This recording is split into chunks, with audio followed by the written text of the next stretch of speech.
Welcome, everybody. It's time again for another episode of Sales Pipeline, the only show that lets you grab your board and surf along as we take a look at the latest and greatest ideas and insights and rumors, and with our host, Matt Hines, who's coming to us from Washington, D.C. today here. How you doing, Paul? I'm doing, maybe I shouldn't bring this up, but I have to as a journalist. You were a journalism major. I'm a journalist here at OC Talk Radio. I have to have you address the rumor that you're in Washington to secretly meet with the president, become his new economic advisor. Well, I was going to ask you, because you mentioned rumors that you were going to share. I don't know if that, apparently that's the rumor. No, that's not why I'm here, but thanks for asking. Okay. I am coming to you live from the business center of the Hilton Garden Inn here, just a couple blocks from the White House. There you go. Was in town for an event with Marketo that we just wrapped up earlier today, and heading back home a little later tonight, back to the beautiful Pacific Northwest, but not before we get another episode of Sales Pipeline Radio in the book. So thanks, everyone, very much for joining us today. We are here live every Thursday at 11:30 Pacific, 2:30 Eastern. The 2:30 Eastern, a little more relevant to me today. If you're joining us live, thank you so much. We got an amazing live audience that we actually do have, Paul, every week. They listen to us live. It's amazing. I know, and they want to know answers, so they tune in to hear about the latest. They're looking for rumors. We're going to have answers today for sure. For those of you that are joining us from the podcast, thank you for subscribing. You can get us at the Google Play and the iTunes Store. And every episode of Sales Pipeline Radio, past, present, and future, is available at salespipelineradio.com. Every week we are featuring some of the best and brightest minds in B2B sales and marketing, and today is no different. I'm really, really excited to finally get on the show. Manny Medina, he is the founder and CEO of Outreach.io, and we're going to be talking about sales and technology and moving from big companies to startups and a lot of great stuff. So, Manny, thank you so much for joining us today. Thank you. We are happy to have you back here in the Pacific Northwest. It's 40 degrees and raining, as it should be, in March. Oh, my gosh. From what I understand, once I get back starting, I think, Friday night into the weekend, we're supposed to have, like, mid-60s weather, and March at our house is Garden Infrastructure Month. This is the time when we're starting to build stuff out. We got spring training on the radio. It's just it's a good time to be had, and a good time to start to get outside a little bit more. But I want to talk a little more about what you guys are doing. Manny is running a company called Outreach. They are one of the fastest growing companies in sales technology. And Manny, maybe give people that aren't familiar with Outreach, tell them what Outreach is and what problems you guys solve for sales professionals. Absolutely. So Outreach is a sales engagement platform, and what that means is that your rep needs to perform activities every day that includes reaching out to prospects, following up, booking appointments, and moving in through the pipeline. For Outreach Capacity, gives you a set of action tools that the rep can execute really quickly so they can actually book more meetings. So imagine a rep that needs to make a few phone calls and then follow up with an email and then follow up with another phone call. Outreach puts a lot of that automation in place so that the rep doesn't have to follow up on his own, or he is actually very diligent in actually executing those follow-ups and getting through his pipeline and booking those meetings. So Outreach gets you about 30% meeting lift for any sales organizations that uses Outreach. And just full disclosure, we're fans of Outreach. We've got clients using Outreach. We actually use Outreach now ourselves internally, and I can tell you just firsthand, even though we have a very small install of Outreach given our size of our company, have been very happy with just the efficiency it's been able to generate for us. And I'm curious, Manny, when you graduated from business school, you spent 10 years working in a combination of Amazon and Microsoft, and this is what you chose to do after that. And so I want to talk a little bit about what it takes to move from Microsoft into a startup environment, but why this problem? What drove you to this problem to solve with a startup as your first foray out of sort of enterprise technology? So we had a previous startup that was in the recruiting space, and when that got a little bit of funding, and we were moving slowly into the right and up in terms of revenue generation, but it wasn't fast enough, and we were running out of cash.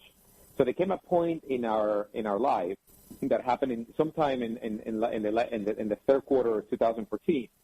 But we were staring at our bank account, and we only had about 2 months of cash left. So at that point, we had a choice to make. Either we go all out and figure out a way to get money back into the bank, or we prepare shutdown. So we decided to go build a tool that would allow us to sell our way out of this problem. Now, the 4 co-founders of Outreach are all engineers and designers. So we decided that we're going to go and use our engineering and design chops to generate more meetings. Because at the end of the day, that's a precursor for a sale. It's a meeting. So if we can generate more meetings, we feel pretty sure that we can dig our way out of the problem and get cash again. So we built a tool that essentially did two things. One of them was it created a quick personalization window so that we can send a lot of emails out that had a one-liner opener, and that alone would categorize the whole email as a personalized email. So imagine two windows, one of which has compose for you to write something up, and the other one that has every single aspect of that individual's life, like a LinkedIn address, a Facebook, a Google Plus account, whatever you needed to sort of find some relevancy in that line that you're about to write, and write it quickly, so that we can crank out through personalized emails quickly. The second piece that Outreach did originally, or that we did originally before we founded Outreach, was that then that email will get followed up, meaning we will look into the mailbox looking for replies, and if it didn't reply, it will follow up. So we used that to generate meetings, and we had a small team of about 2 salespeople. And that tool allowed us to book about 10 meetings per rep per day. So very quickly, we went from floundering to be swimming in meetings. Now, the problem was that as we were getting into those meetings, and we were selling recruiting services, and we were offering sort of like a very high response rate that we'd had for candidates and using that candidate pipeline to sell to companies, people were not interested in our candidate pipeline. They were interested in the tool that got us into that meeting and the tool that we're getting the candidate pipeline generated. So that's sort of the aha moment after 10 of those or 15 of those. We realized that the market was not really buying our recruiting product, but they really wanted to buy that pipeline generation product. So we pivoted the company, and we launched Outreach for sales, and the rest is history. That is such a good story. We're talking to Manny Medina. He's the CEO and founder of Outreach, a fantastic sales enablement and sales engagement and acceleration platform. And I have to ask, in hindsight, obviously, like a good move, making that pivot into a business that clearly is in the right place at the right time and succeeding and growing. And I think, the origins of Slack, which many of us use for internal operations, has a very similar origin story. I think it was a design firm that was doing design work and created a tool to communicate with each other internally and realized their clients had a need for it. So in hindsight, great pivot. How difficult was it to recognize the need for the pivot in that moment? And I don't want you to give away things that you may not want to make public. I'm just curious, discussions internally, was it a difficult decision? Was it a scary decision at the time to go from what you knew that you were selling to something that was really very completely different? Oh, it was an incredibly difficult decision. When we realized that we were generating a lot of meetings, I was getting this feedback, but cash was not showing up in the bank, and my co-founders started to freak out. Yeah. And there was this one call I remember talking to a customer. I talked to a customer, went back to my car. I was in San Francisco, and called my co-founder saying how great this went and how this could turn into a business. And they were like, yeah, about that. We are inventorying everything, and we're about to put it on eBay. And that was sort of the crucial moment where I had to put on my pitch hat again and pitch my own team about the viability of this new idea. And that was one of the hardest things I had to do in my life, because I had to convince them that even though we didn't have any cash, and even though we have to put a ton of effort into turning this into a forward-facing product, because the previous product was not customer-facing yet, so that the biggest asset that we really had was a group of 4 very talented individuals with a great idea in an enormous market. And that is a dream come true for any investor. We just needed to go and execute. Yeah. And that was sort of the genesis of the turnaround. But it was hard for a little bit, because, then I have to go and actually get some money from investors again. I'm telling them that, remember that thing that we were doing before? Forget about that. We're doing this other thing. And it took a little bit for that to get going. But it was incredibly hard. Yeah, well, first of all, thank you for sharing that story. I think that's, you're opening up the kimono a little bit, things that not everyone sort of thinks about or has to experience, but I appreciate you sharing that. And, for those of you listening that haven't read the book, The Hard Thing About Hard Things by Ben Horowitz, it's he shares a lot of stories similar to that, where, sometimes in hindsight, you're like, wow, that business did really well, and look at all these great successes and great choices. But some of those decisions are in the moment not exactly easy, and the reality of, your ambitions versus the cash in the bank that can allow you to do some of those things is, that's one of many hard thing about hard things. Talk a little bit about, on an extension of that, going from a big environment like a Microsoft. I mean, you were there for 10 years, running a bunch of different, organizations. How was it? What was it like transitioning from a company that's big, that's known with resources, to really starting over and starting from scratch in a startup? Was that a challenging transition? And what are some of the keys you'd recommend for other people that may be thinking about making that transition to be successful as well? That's a great question, Matt. I think the biggest transition pain that I had going from Microsoft to my own company was the fact that at any company of any size that has been around for a while, you have a brand name. Even if your brand name is not big, Microsoft's brand name was like one of the top 5 brands in the world. So there was no meeting that people wouldn't take with me. There was no, like I was selling Windows Phone, right, to carriers, and anybody would I would email anybody or call anybody, and they would take my meeting. So, and the second, that was not the case at Outreach. And actually, that's the reason why we invented Outreach, because you have to follow up. You have to find a way to get through the door. You have to try many different people and avenues within the account to actually get a crack, open the door a crack so that you can get in. And that was the hardest thing. That was a lot of humble pie that I had to eat there. The second piece was that when you're at a big company that is doing relatively well, you are insulated from the vagaries of the market and the vagaries of failure. And failure that can kill you. And Microsoft, Microsoft can buy a company worth $200 million, burn it to the ground, and move right on. We don't have that kind of luxury. So we have to be right a lot more than we have to be wrong. And when you come out of Microsoft, you come out thinking, or out of Amazon or any big company, you come out thinking that you're never wrong because you've seen success around you the entire time. And when you go into a startup, failure becomes a daily thing. And you have to get used to it and sort of learning how to fail fast, how to fail smart, how to learn from the failure and get back up again, use the failure to your advantage. That was the biggest learning and biggest transitioning point of me coming out of Microsoft into our own environment. Yeah, that makes a lot of sense. I mean, someone told me once that they'd spent a lot of time at Microsoft and went into a startup, and they said that one of the biggest differences is when you're in a big company, you can spend more time focused internally, and you've got enough gravity momentum in the business. Sometimes that works out. When you're at a small company, when you're starting from scratch, you have to focus externally, and your decisions all carry more weight. And I think that knowing that and making that transition can be a challenge for some folks.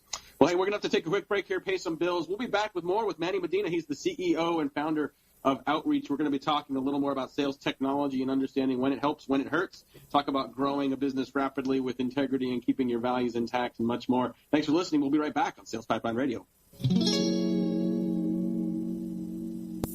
In a world where the speed of innovation and change in B2B marketing has never been greater, the only thing bigger is the need for clarity, for a blueprint, for a guide to what's really working. And how about a way to apply it specifically today to increase sales pipeline growth, velocity, and most of all, conversion? That's what you'll find in the Modern Marketer's Field Guide. And amazingly, you can download it for free. HeinzMarketing.com, just like it sounds, HeinzMarketing. It encompasses the entire sales and marketing cycle, but in quick bursts with lots of specific, actionable ideas, strategies, tactics you can put to work right away, like today. The loaded table of contents helps you narrow in and tackle a problem. And it's something you can come back to over and over again as a reference guide. Why not download your free copy of the Modern Marketer's Field Guide? It's free. HeinzMarketing.com, just like it sounds. HEINZ Marketing.com. All right, back to Matt and his guest from deep within the belly of the beast, inside the Beltway. Inside the Beltway, the belly of the beast. It is a nice day here, but freezing as I look out the window and see everyone walking by with their stocking caps. It may be spring training. It may be warmer weather somewhere, but definitely not here, not yet. But thank you very much, everyone, for joining us, coming back to Sales Pipeline Radio. We have some great guests coming up over the next couple weeks. Next week, we will have Jonah Kai Hancock. He is the Vice President of Marketing at Tune, a great little startup in Seattle. We're going to be talking about marketing technology and a little bit of account-based marketing. They have They're one of the most aggressive adopters of sales and marketing technology that we know, and they've got a pretty interesting framework for how they not only evaluate technology but also ensure its success inside organizations. So excited to have Jonah Kai. And then following week, we have Allie McPhee. She is the founder and CEO of a company called Stick. She is integrally involved in their sales process. She is also an improv specialist. She's taking classes and doing a lot of improv work. So we've been talking about with the intersection of improv, startup sales, and the role of improv skills in the sales process as well. So much more coming up on the next couple of weeks of Sales Pipeline Radio. More today with Manny Medina. He's the CEO of Outreach. And full disclosure, we are a Outreach user. We are a happy Outreach user. It's amazing how quickly, once we got it on board and got it integrated, it's amazing how quickly it just became part of our process and part of the way we're sort of helping to get more engagement from prospects and as well as from customers and partners. It's been fantastic. I think a lot of people, Manny, look at technology and, they see the opportunity with a lot of these tools, but I've also seen people that have increasingly indicated a little bit of a backlash on technology, wondering if some of it can be counterproductive, if there's some technology that people adopt that actually, because of what it takes to use that technology is counterproductive to the results. What should companies be looking for? What should sales leaders be looking for in platforms to ensure they're getting results and ensure that it's additive to their productivity versus negative? That's a great question. My advice to sales leaders out there is that they should have a process in place. They should have a playbook that has some degree of adoption and understanding throughout the organization before they start getting heavy on technology. Where we see technology go sideways is when they bring us in or they bring whatever vendor in, and without knowing what they want to accomplish with it. What is that they're looking to lift? What is that they're looking to stop doing? What is that they're looking to optimize? And in the context of what is framework. So pick your framework. So for instance, we recently did some training with Commando the messaging from Force Management, and now that gave us a framework for us to start deploying our assets all the way from product into our product marketing team, into our enablement team, into our sales team, and et cetera. And that at least puts a little bit of guardrails into how we operate. The same thing should be done with any organization, be that challenger or be that some private coaching, whatever you need to sort of create the persona that you're going after, how they like to be communicated, what experiments you're going to run, and how you're going to sort of get to that customer needs to be in place before you bring any technology partner. The technology is just going to put a rocket booster to your current process. It's not going to make the process. It's not going to teach them anything. What it's going to do is going to make them faster and better at what they're already doing. And that's sort of the main thing. The second thing is that whatever tool you buy, whatever sort of platform you decide to adopt, make sure that it has some component, some learning component, meaning it has so that it presents a way for you and your management team to learn from the actions that your team is taking. Meaning, if the tool is helping you do X, Y, or Z better, phone calls better, emails better, or asset management better, or document management, or closing pipeline, whatever it is, make sure that you can measure different plays within that framework, so that you are constantly improving. And make sure that you spend time understanding, what is that you're doing and why is that you're doing it. One of the most common mistakes that I see sales operations teams do, or sales teams do, is that they come in with a very heavy belief, with kind of like a doctrinal or religious belief about a particular thing that they have to do because the customers like to be communicated. And it's not until you test it against something else that you don't learn. So the most important thing is that your team is always learning, is always testing, it's always finding out what way your persona likes to be sold, and adopting that and moving right on. Hopefully that answered the question. Yeah, I love that.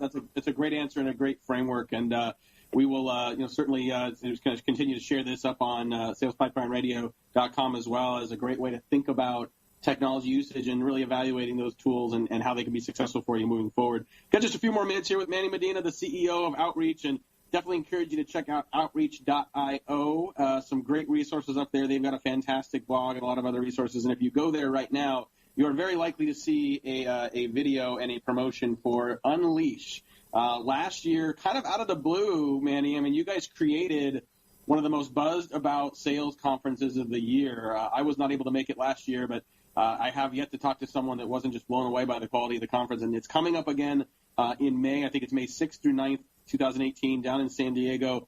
talk a little bit about what people can expect from the conference this year, and who are the roles, who are the people that should be checking this out and getting registered.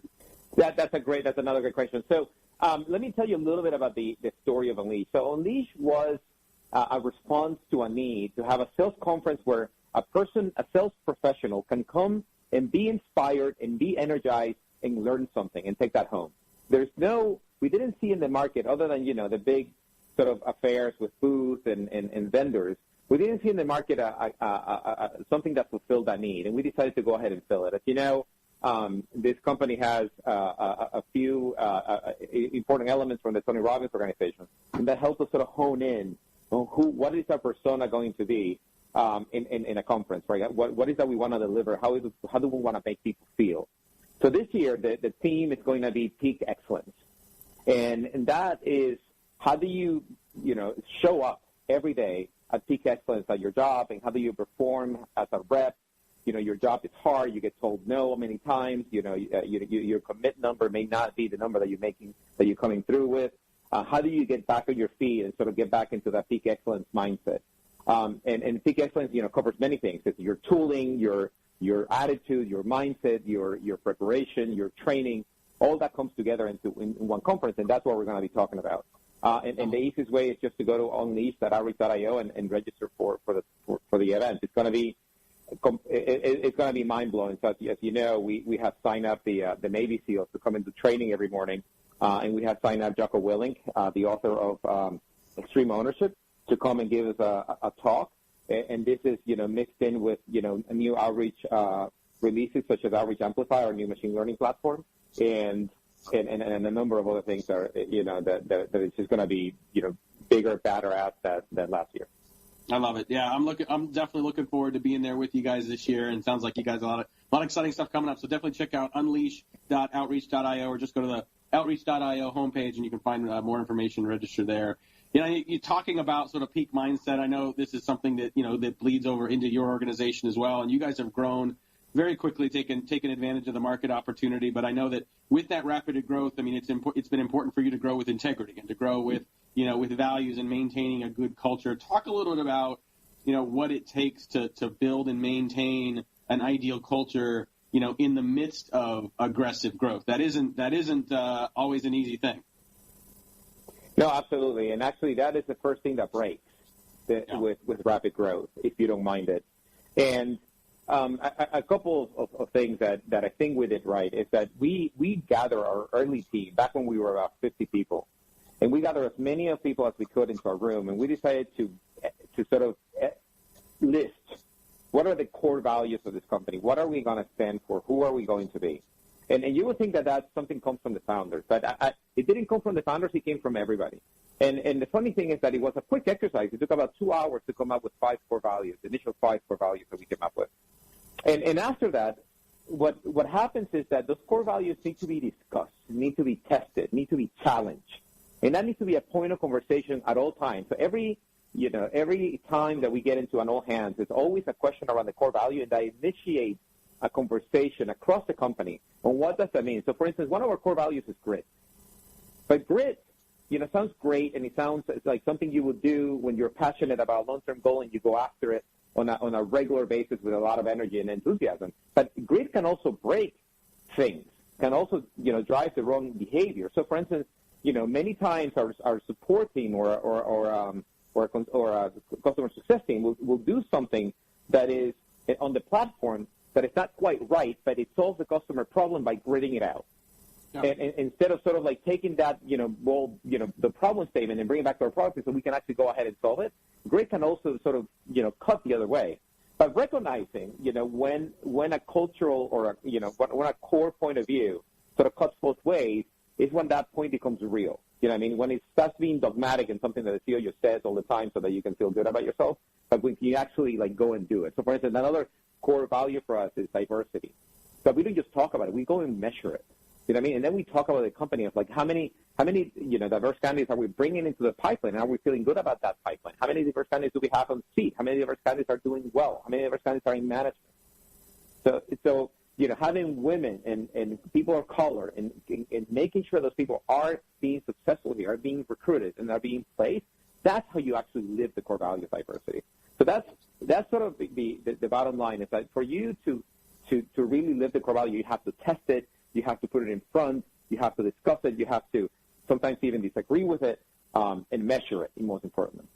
I love it. Well, we've covered a lot of ground here today. We're going to have to wrap up here today's episode of Sales Pipeline Radio. I want to thank our guest, Manny Medina. He's the CEO of Outreach. Learn more about him, the company, the conference, Unleash at outreach.io.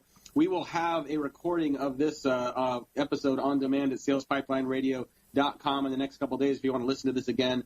Appreciate the candor and the openness for a diverse set of topics today. So thanks again to Manny. We will see you all here next week, again live, 11:30 Pacific, 2:30 Eastern, with Jonakai Hancock for Tune. We talk about marketing technology and a framework for evaluating the success of technology in your stack moving forward. For today, for my great producer, Paul, this is Matt Hines. Thanks so much for joining us. Sales Pipeline Radio. You've been riding along on the Sales Pipeline from your good friends at Hines Marketing on the Funnel Radio channel for at-work listeners like you.